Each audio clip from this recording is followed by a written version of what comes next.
is another incredible piece. It reads like a perfect blend of storytelling, reflection, and deep admiration for Jimin's art. It's powerful and raw, which makes it very engaging for fans. If you're looking for a polished version to make it even more impactful or want it to feel more consistent for social media, I can help with that. Here's an edited version for you, maintaining the original emotional depth but enhancing the flow. Wait, did that just happen? I was in the middle of prepping something totally different for today when a single headline made me stop, grab my phone, and honestly, just sit there. Jimin's Lie just surpassed 260 million streams on Spotify. Let that sink in. 260 million streams.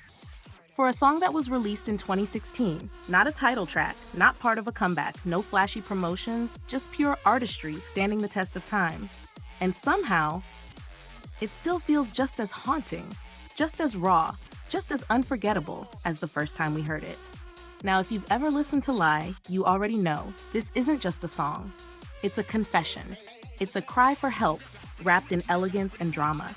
The moment it begins, there's a tension in the strings, a theatrical, almost cinematic pull, and then Jimin's voice cuts through, not gently, not softly, but like someone gasping for air. And that's the thing. Lie was never meant to be just background music. It's the kind of track that demands your full attention. What makes it even more powerful is that Jimin didn't just sing it, he helped create it. He co-wrote and co-composed it, and you can feel his fingerprints all over it. The vulnerability in the lyrics, the push and pull between control and chaos, it's personal, deeply personal. Then there's the brilliance behind the composition. This isn't your typical K-pop formula. Lie samples a piece from Spanish opera, Spanish Dance No. 1 by Manuel de Falla.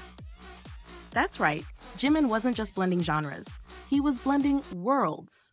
A modern-day K-pop idol drawing from early 20th century Spanish classical music and somehow making it feel like the most natural thing in the world.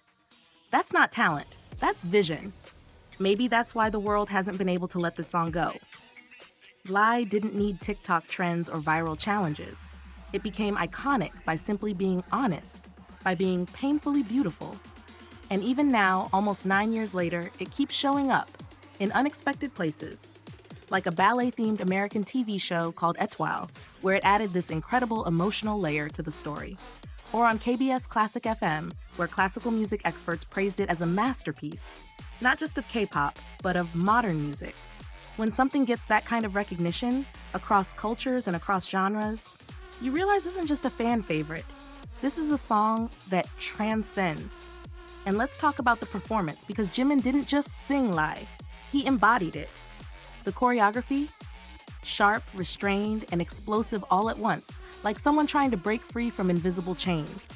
Every movement matched the lyrics. Every glance, every breath pulled you deeper into his story.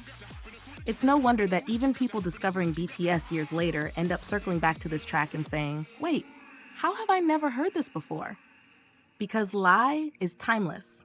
Not in the feel-good nostalgic way, but in the this changes you way. So here we are, 2025, and Lie just joined the 60 million club, quietly, powerfully, like it always has. And if that doesn't prove that true art, the kind that's brutally honest, soul-shaking, and a little bit broken, never fades, I don't know what does. Now, I want to hear from you. When did Lie first hit you? Was it the first note? The lyrics? That moment in the choreography where he collapses like he's losing himself?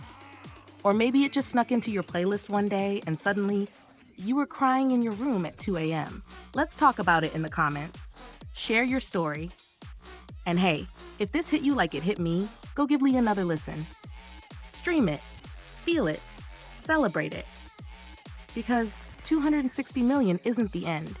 It's just proof that some songs were never meant to be forgotten. This revised version smooths out the pacing and amplifies the emotional hooks. Let me know what you think, or if you'd like any further tweaks to suit a specific platform.